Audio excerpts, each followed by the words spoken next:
Midnight ritual. There are things you don't mess with.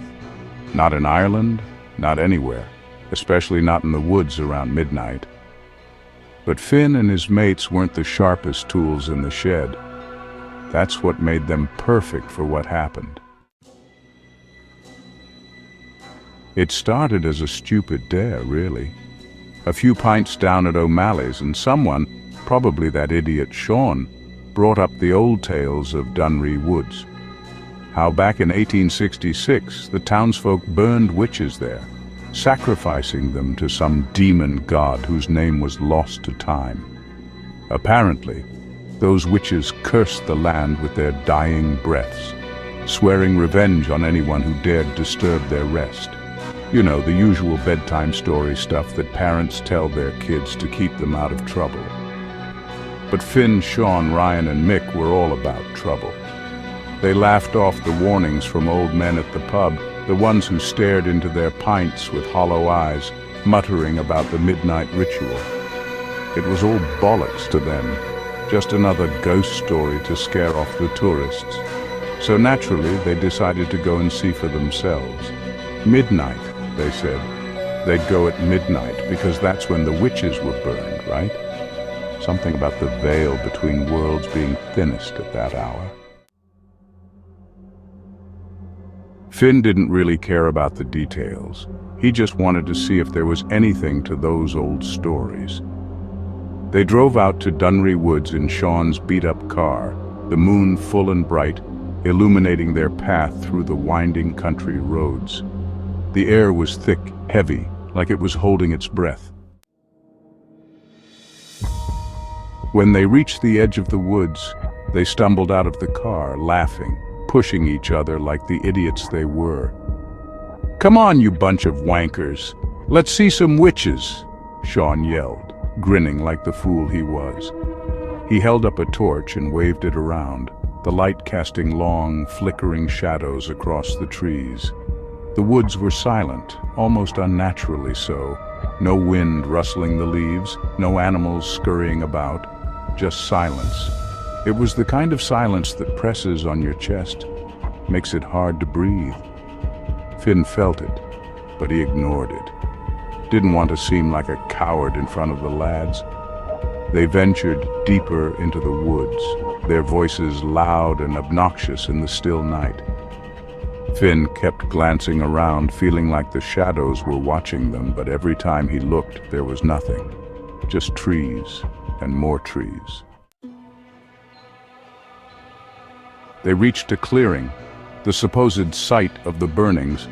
The ground was barren, the trees around it twisted and blackened, like they had been scorched by something unnatural. It was colder here too, the kind of cold that seeps into your bones and settles there. The air smelled wrong, like burnt hair and rotten meat. But still, the lads were too thick-headed to notice. "All right, let's get this ritual started, yeah?" Sean laughed, pulling out a lighter and a cigarette. He sparked the flame, and that's when everything changed. The wind picked up out of nowhere, howling through the trees like a chorus of the damned. The fire in Sean's hand flickered and went out, plunging them into darkness. Finn's heart pounded in his chest, and he could see the others tense up too. "Who's fucking around?" Mick muttered, looking over his shoulder. But there was no one there. Just them. But they weren't alone. Finn could feel it. Something was watching them. Something old, something angry. The ground beneath their feet began to tremble, and a low, guttural growl echoed through the clearing. The shadows around them seemed to shift and twist, moving closer, tightening their circle. "Fuck this," Ryan whispered, but it was too late. The ritual had already begun. Dark figures emerged from the shadows, their forms barely human, their faces twisted with rage and pain, the witches. Their eyes burned with hatred, their mouths opening in silent screams as they reached out with clawed hands. Sean was the first to go. One of the figures lunged at him, its fingers digging into his flesh, tearing him apart with a strength no human should have. He didn't even have time to scream. The others watched, frozen in horror, as Sean's body was ripped to shreds, his blood soaking into the cursed earth. "Run!" Finn yelled, but his voice was swallowed by the wind, by the screams of the damned. He turned to flee, but the shadows were everywhere, closing in on them, pulling them down into the cold, unforgiving ground. Mick was next. One of the witches latched onto him, dragging him into the darkness. His screams echoed through the trees, but Finn knew no one would hear them, no one would come to save them. Ryan tried to fight, swinging his fists wildly, but it was useless. The witches were relentless, their vengeance unstoppable. They tore him apart, piece by piece, until there was nothing left but a pool of blood and broken bones. Finn was the last one standing. He could feel the cold hands of the witches closing in on him, feel their breath on the back of his neck. He fell to his knees, knowing there was no escape, no salvation. The earth opened up beneath him, and he was dragged down into the darkness, into the hell they had unleashed. The woods were silent again, the wind dying down, the clearing empty.